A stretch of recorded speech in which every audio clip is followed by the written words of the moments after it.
Relax, you will get what you want. Not because you fight, strive, or wrestle with life, but because you let go of the illusion that you must control everything in order to receive anything. You see, the game of existence is not won by pushing harder, but by understanding that the very act of striving too intensely for something often ensures it remains just out of reach. When you plant a seed, you don't sit next to it all day screaming at it to grow. You water it, give it light, and then you wait. And what is waiting, really? It is a form of trust. A quiet knowing that life has its rhythm, its intelligence, and its timing. But we, in our frantic little minds, are taught to believe that unless we are constantly doing something, fixing, planning, adjusting, worrying, we will fall behind, or worse, be forgotten. But who exactly do you think is keeping score? There is no cosmic scoreboard tallying up your stress and awarding you points for suffering. The universe does not respond to how tightly you can clench your fists. It listens to the frequency of your being.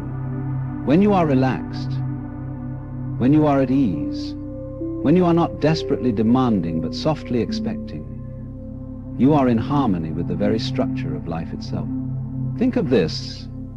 The sun does not rise because it is ordered to. The birds do not sing because they are paid to. They simply do what they are, effortlessly. And perhaps the greatest tragedy of our time is that we've forgotten how to be effortless. We have confused stillness with laziness, silence with weakness, and relaxation with giving up. But relaxation is not surrendering to defeat. It is surrendering to wisdom. It is recognizing that your anxious need to control everything is precisely what blocks the very things you want from arriving. You don't need to chase love, because love blooms where presence dwells. You don't need to beg for abundance, because abundance is attracted to peace.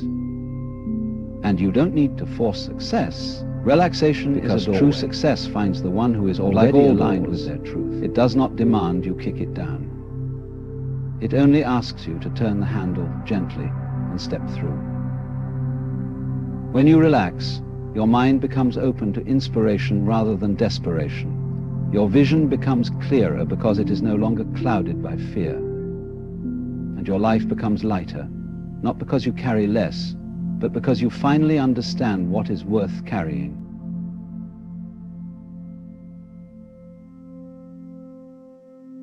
The irony is this: when you stop needing it so badly, that's when it shows up, not as a reward for your worry, but as a reflection of your trust.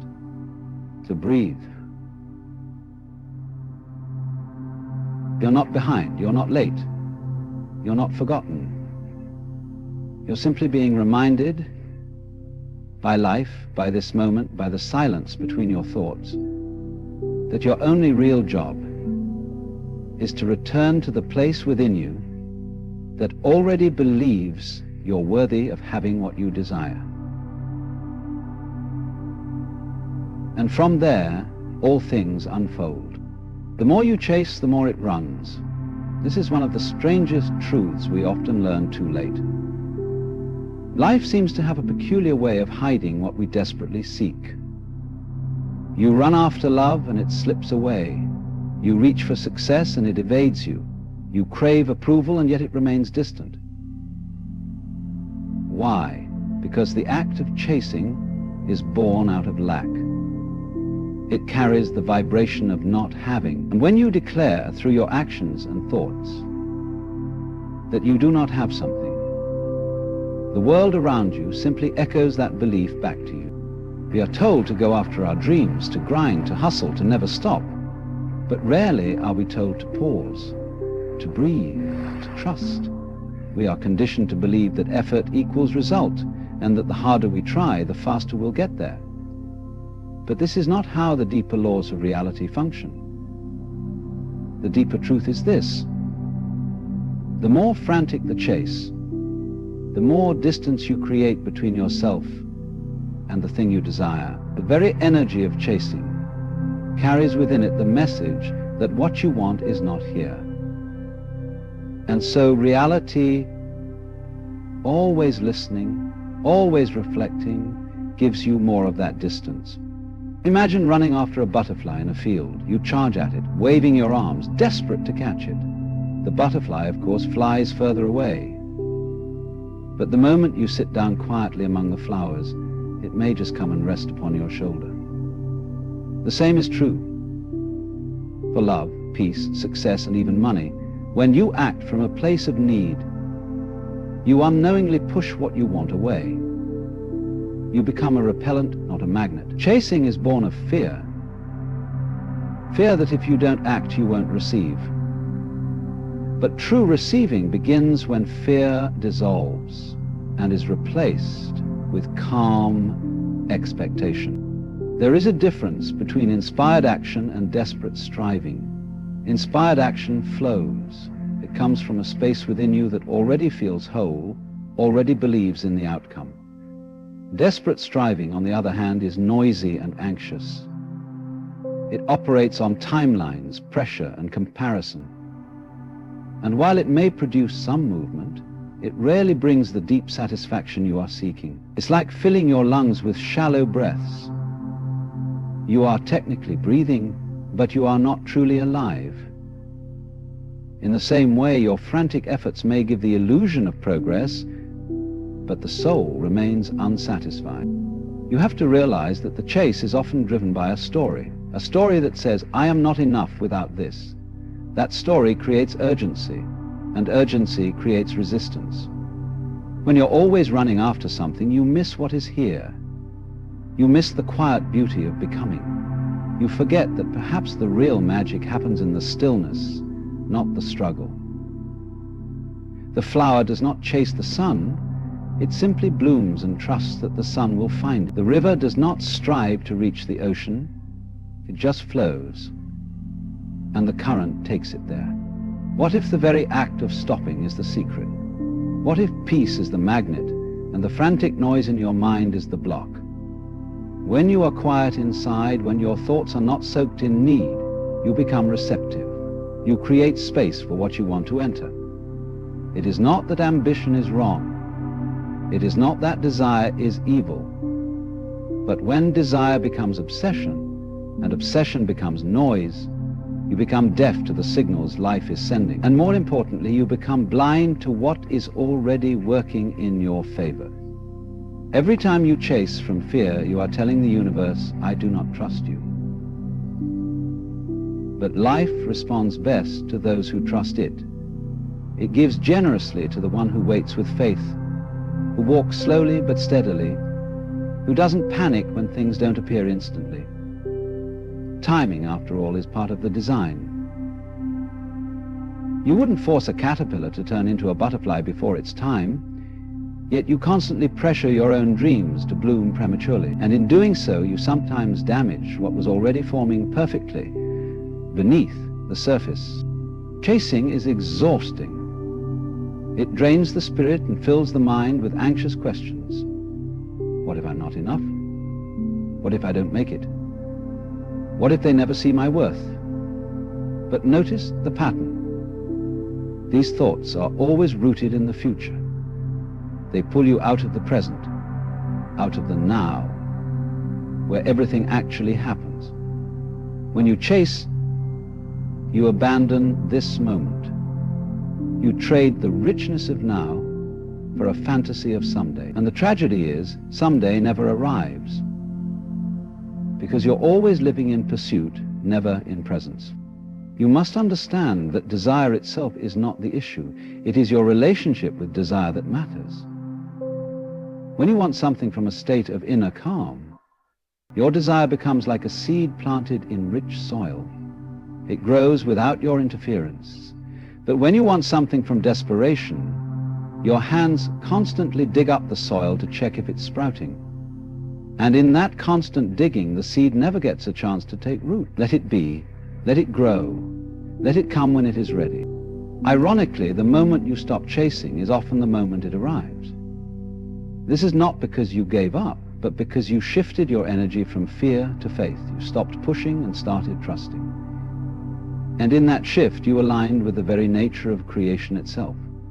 You became the calm center instead of the desperate storm. And everything you were running after, peace, love, freedom, success, began running toward you.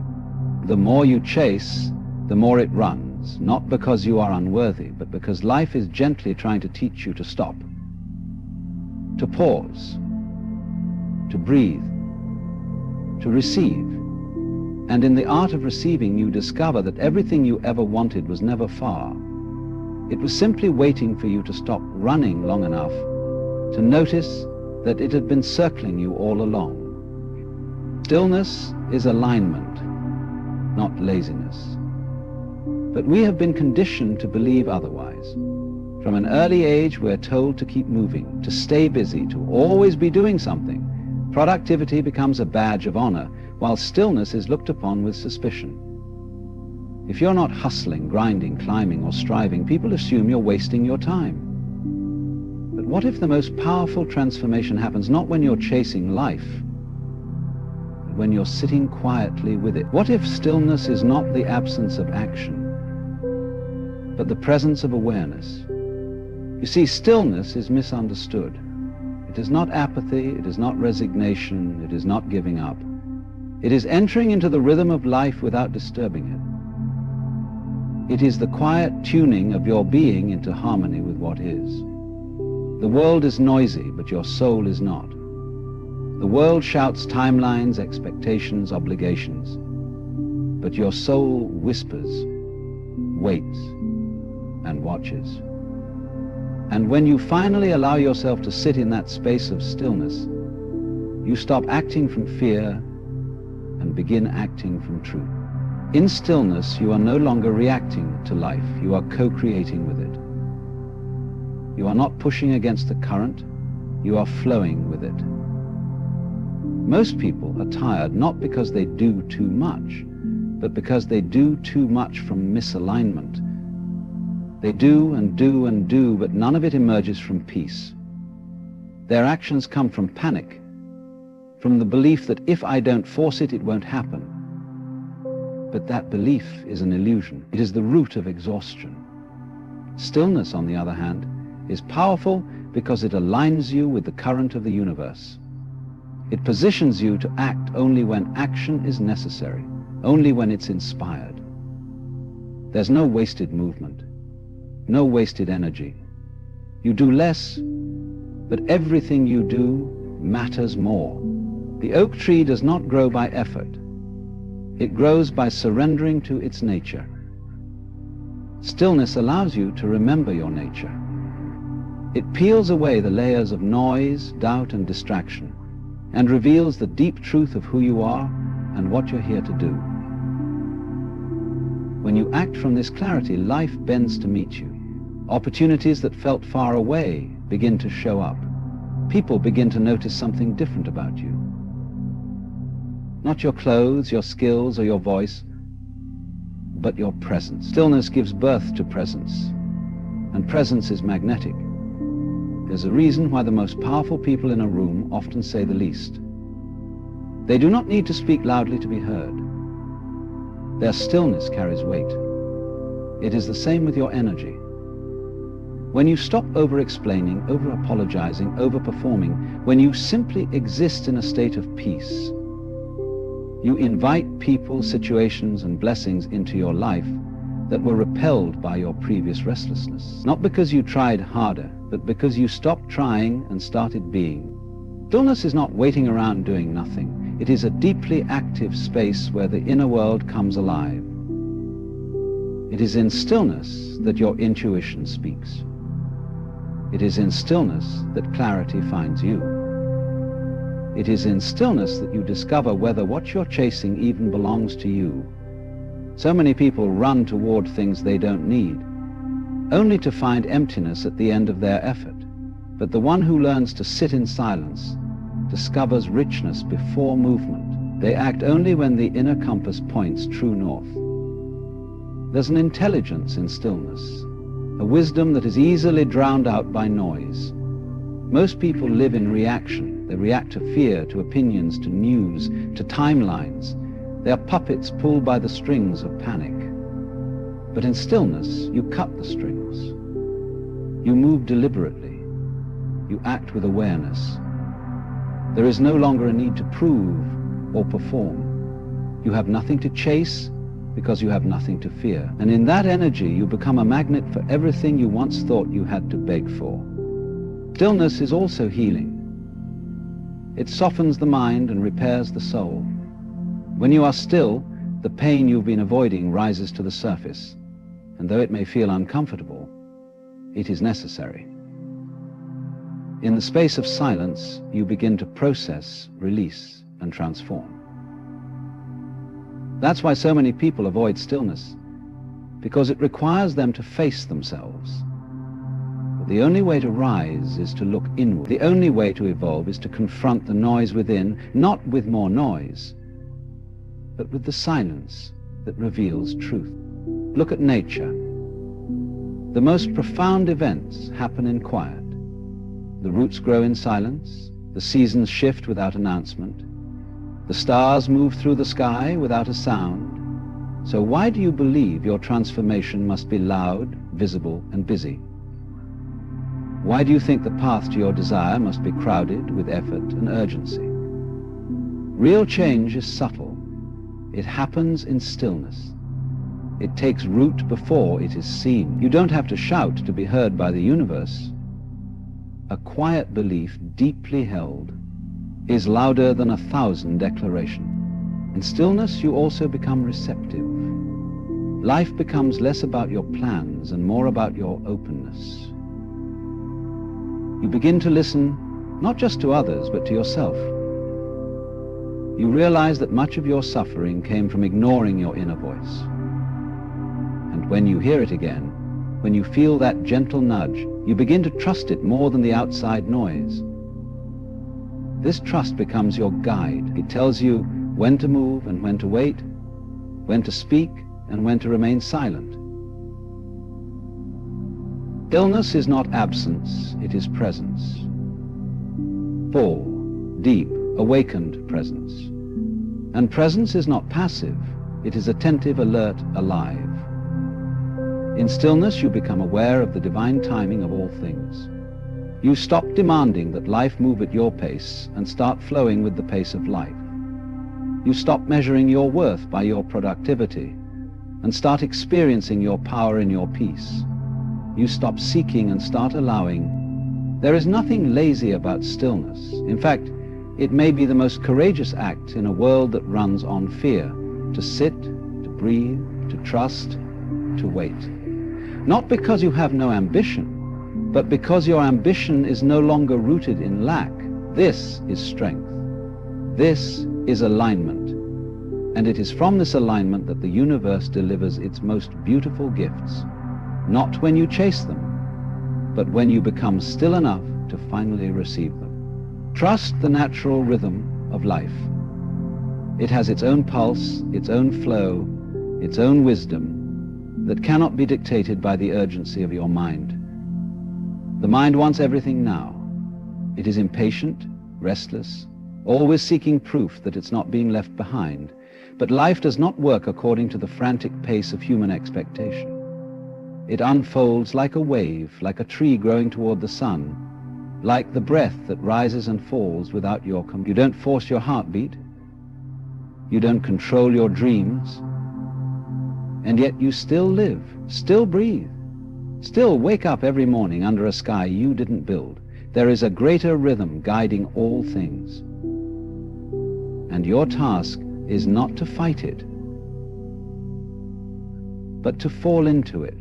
It is so tempting to try and accelerate everything. You set goals and deadlines, you compare timelines, and you convince yourself that if things don't happen in a specific way or by a specific date, then something is wrong. You assume delay means denial. You assume silence means abandonment. But what if it doesn't?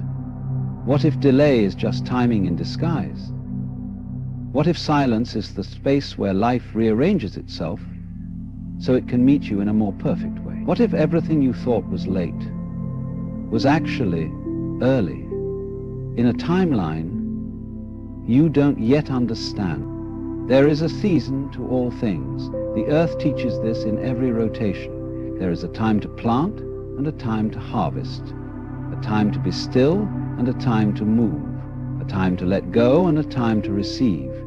But we have been taught to reject the cycle. We want spring in the dead of winter.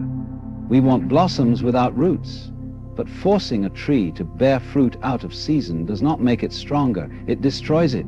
And the same is true for you. When you try to force life to deliver something before you are ready to receive it, you sabotage the very blessing you're asking for. There is a rhythm to your growth. You may not see it, but it is happening. You are not the same person you were a year ago, not even the same person you were a week ago. And that subtle shift, though quiet, is a signal that the tide is turning. But to witness the full transformation, you must be patient. You must resist the urge to dig up the seed just to check if it's growing. Trust that it is. Trust that life knows what it's doing with you, that there's a reason things are taking the shape they're taking.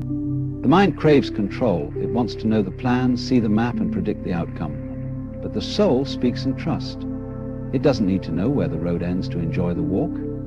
It simply breathes, listens, observes, and allows. It doesn't panic when things go quiet. It understands that some of the most important changes happen in silence. In fact, silence is often the birthplace of transformation. Just as the cocoon seems lifeless before the butterfly emerges, so too your life may appear still just before it begins to bloom. When you trust the rhythm of life, you begin to let go of comparison. You stop looking at others and wondering why they have what you don't. You stop asking why your journey looks different. You understand that every soul is moving through its own unique song. No two melodies are the same. You wouldn't rush a symphony just to reach the final note. The beauty is in the unfolding. And your life, too, is a composition, full of highs and lows, quiet pauses and loud crescendo. Every moment matters, every note has a purpose. It is in trusting this rhythm that peace returns. You don't need to force doors open when they are not meant for you. You don't need to chase things that belong to someone else. You only need to listen to the beat of your own power. That rhythm will tell you when to act and when to wait. It will tell you when to speak and when to stay silent, when to leap and when to ground yourself. But you can't hear that rhythm when your life is full of noise, external demands, internal doubts, distractions that pull you away from your own inner knowing. The reason so many people feel lost is not because they've lost their path, but because they've stopped listening.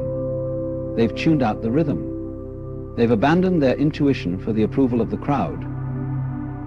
But your rhythm doesn't come from the crowd. It doesn't come from the world. It comes from within.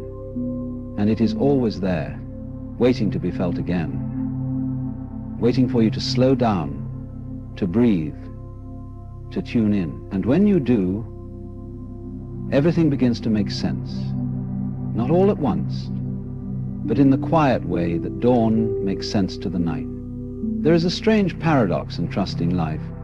You have to be active, yet surrendered. You have to dream boldly, yet let go of how it will happen. You have to walk forward, but also know when to pause. And that balance cannot be taught by books or gurus. It can only be felt. It can only be lived. It is an art, not a science. And like all art, it requires your full presence. Just the willingness to show up and say, I trust that even when I don't understand, something beautiful is forming. Sometimes the rhythm of life asks you to rest, to be still, to do nothing for a while, not because you failed, but because something inside you is being rebuilt. And other times it calls you into motion even when you feel afraid. It nudges you to step forward without knowing what's next. That's the rhythm at work. It guides, it pulls, it rearranges. But it never leaves you, not once. And when you begin to trust it, truly trusted, you'll find a calm beneath the surface of your being that no circumstance can shake. Trusting the rhythm of life is not about becoming passive. It's about becoming attuned. It's not about waiting around hoping for miracles. It's about recognizing that every breath, every pause, every quiet moment is part of the miracle already underway. You don't need to panic to prove that you care. You don't need to fight to show that you're committed. Sometimes the greatest act of faith is simply to wait, not with frustration, but with quiet assurance. But because you listened, it depends at the very osity. You know what to do. Not with frustration, but because you listen. Let go of control to let in what you desire. This is perhaps one of the most difficult truths to embrace, especially in a world that worships certainty, dominance, and direction. You're told from the earliest days that you must take control of your life, steer the wheel, map every turn, plan every step. And so you do. You tighten your grip. You hold on to expectations, to outcomes, to timelines. You believe that if you just try harder, push more, and worry long enough, you will bend reality into submission. But what actually happens is the opposite. The tighter you grip, the more things slip through your fingers. The more you try to force life to behave, the more chaotic it becomes. You see, control is rooted in fear. It is the mind's way of protecting itself against the unknown. And yet, the unknown is not the enemy. It is the space where all new things are born. You cannot manifest something truly meaningful while fearing the very uncertainty in which that manifestation must form. Letting go of control is not giving up, it is giving permission to life, to the flow, to the rhythm of your being. It is saying, I trust you. I don't need to orchestrate every moment, every detail, every outcome. I am willing to receive something greater than what I could have ever planned. The paradox is that the more you try to control the outcome, the more resistance you create. Imagine water. You don't command it to move, it simply flows. But place your hand in a rushing stream and try to hold on to the water and it escapes you. Yet if you cup your hands loosely, gently, the water rests within them. That is the posture of allowing, of trust, of surrender. And that is how your desires want to enter your life. Not under pressure, not under force, but through openness. Most people do not realize how much they are blocking what they want by trying to control how it comes. They say they want love, but they cling to old stories, timelines, or types of people. They say they want success, but they demand it looks exactly like someone else's journey. They say they want peace, but they micromanage every detail of their day, suffocating the very stillness they seek. To let go of control means to release the how and the when, and stay focused on the what and the why. It means trusting that if a desire has been planted in your heart, then life has also designed a way for it to be fulfilled. Just not necessarily through your current understanding. Control feels safe. It gives you the illusion that you are protected from disappointment. But it's only an illusion. In truth, control creates more stress than safety. It demands constant vigilance, endless planning, and rigid thinking. And what happens when something unexpected enters? Panic, fear, resistance. But when you let go, when you embrace uncertainty with grace, the unknown becomes your ally. You begin to recognize that what you thought was a detour is actually direction. What you thought was loss is actually realignment. What you thought was a delay is actually divine preparation. Letting go is not something you do once. It is a daily practice, an ongoing unburdening of the need to know everything. It's waking up and saying, I don't need all the answers today. I just need to be present, open, and willing. It is the decision to trade anxiety for peace, chaos for clarity, resistance for trust. And in that space of surrender, the things you were chasing often find their way to you, not because you stopped caring, but because you stopped interfering. You stopped blocking the flow with your fear, and you allowed life to show up with its own wisdom. There is something profoundly humbling about letting go. It is a reminder that you are not the sole architect of your life. Yes, you have power. Yes, your thoughts and beliefs shape your experience, but there is also something greater at work.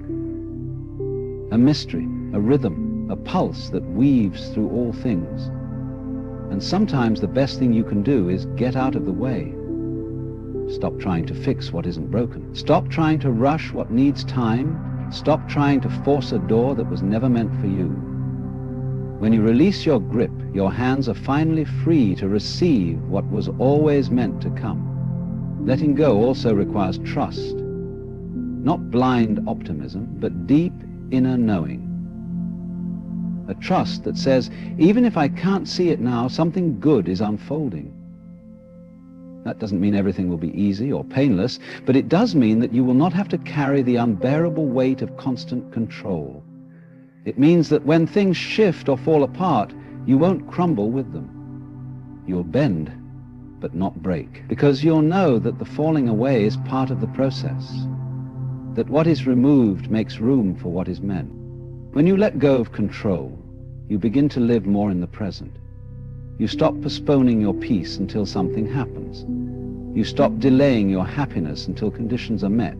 You realize that life is happening now, not in your plans, not in your memories, but in this very breath. And in this breath, you are safe. In this breath, you are connected to everything you need. And if you can find peace here, even before your desires have arrived, then you are already living the life you were chasing. It is not about abandoning dreams or giving up desires. It is about trusting the intelligence that placed those desires within you in the first place. You don't need to control the journey. You just need to stay aligned with the feeling of what you want and allow that feeling to guide your actions, not from desperation, but from inspiration. You don't need to grasp, cling, or prove. You just need to remain receptive. You just need to keep your heart soft, your mind open, and your spirit awake. And as you do, you will see everything you ever tried to force, everything you once held onto so tightly, begins to arrive with an ease and grace that control could never offer. You attract what you are, not what you beg for. This is not a lesson taught through repetition, but through the gentle, often unnoticed rhythm of experience. You can say all the right affirmations, write down your goals 10 times a day, visualize the life you want in vivid detail, but if your inner state contradicts your outer intentions, you create friction. If your energy is one of desperation, lack, and fear, then no matter how loudly you speak your desires, the frequency you're sending into the universe whispers, I don't have it, and I need it to feel whole. And that whisper is far more powerful than all the shouting. Everything in this universe responds to frequency. Not words, not surface-level rituals. Frequency. The vibration of your being, your thoughts, your emotions, your assumptions. All of these create a field of energy around you. And that field communicates far more than your actions do. When you walk into a room, people feel your presence before you say a single word.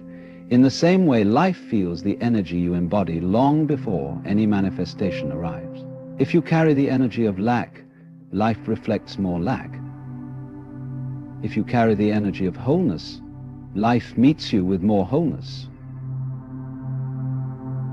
You can't behave them. Just give yourself leeway. I mess up lots of them. I have a lovely life. Smoke a bouncy laugh, sleep a kind of laugh. This is why begging doesn't work. When you beg, whether silently or aloud, you declare your dependence on something outside of yourself to complete you. You place your power in something distant, elusive, and separate. You become a seeker, always reaching but never finding, always asking but never receiving. The truth is, life does not respond to begging. It responds to being, to who you are, to what you embody, to the silent language of your inner state. And if you can become the version of you who already has what you seek, if only within, then you have changed the frequency of your signal. People often misunderstand this principle. They assume they must be perfect, peaceful, and positive at all times to attract what they want. But that's not the case. What matters is not perfection, but alignment. Are your thoughts, emotions, and expectations in harmony with the reality you desire? Or are you fighting yourself, saying one thing and feeling another? You don't have to pretend. You don't have to force good feeling, but you do have to observe your state honestly, not to judge, but to understand. What are you actually telling life through your energy? If you feel unworthy, life will mirror situations that reinforce that belief. Not because life is cruel, but because it is obedient. It delivers what you assume, what you expect, what you believe. If you want love, but deep down believe you're not lovable, you'll attract people who confirm that story. If you want abundance, but fear not having enough, you'll find yourself in cycles of scarcity. But if you begin to shift your state, not just your thoughts, but your felt sense of reality, then the world starts to respond differently. This is not a call to fake it. It's an invitation to tune in, to explore what it feels like to be in the state of already having. Not pretending with forced smiles, but genuinely sitting in the inner feeling of wholeness. What would change if you knew you were already worthy, already chosen, already supported by something greater than you? When you live from that space, your energy becomes magnetic. You're not chasing, you're not convincing, you're simply being. And that being draws things in with ease. Think of the people who seem to receive effortlessly. They move through life with a calm confidence, a quiet knowing that things work out for them. That knowing is not arrogance, it is alignment. They have settled into the frequency of their desires, and that frequency makes them open, receptive, ready. You don't need to be loud to be powerful. You just need to be coherent, internally congruent. Your thoughts, feelings, and beliefs flowing in the same direction. This principle also teaches you to take responsibility. Not blame, not shame, but ownership. If you are the magnet, then you are not a victim of random forces. You are a participant in creation. And that realization is deeply liberating. It means you can shift, you can evolve. You can become the version of yourself who no longer waits for the world to change, but who changes their world by changing their energy. And that change begins not with what you do, but with who you are willing to be. Everything you want is seeking you too, but it cannot find you if you are disguised as someone who doesn't believe it's possible. Your desires are not random. They are echoes of your potential. They are invitations, not from outside of you, but from the deepest parts of you. And to answer that call, you don't need to beg, you don't need to chase, you need only to embody, to align, to gently but firmly return to the state where you feel, know, and trust that it is already done. When you wake up each day, you are broadcasting. With your energy, your focus, your assumptions, you are sending a message to life. The question is not, will I get what I want? The question is, am I in tune with it or in tension against it? Because if you are constantly affirming the distance between where you are and what you want, you are rehearsing the feeling of not having. But if you begin to close that gap within, if you feel yourself already having it, already being it, then you collapse the distance, you remove the resistance. You become a mirror to your desire, and your desire begins to see itself in you. You attract what you are, not what you beg for, not because life is cruel, but because life is honest. It reflects back to you the truth of your vibration. You are not being punished when things don't arrive. You are being informed. Informed of where your state is, of what you are really broadcasting. And when you receive that information with humility, not guilt, you empower yourself to shift, to move, to elevate, to align. No more begging, no more pleading, no more trying to convince the universe that you are ready. Simply be ready. Be willing. Be in tune. Because when your frequency matches your desire, reality has no choice but to respond. Not as a favor, but as a mirror. And the mirror never lies.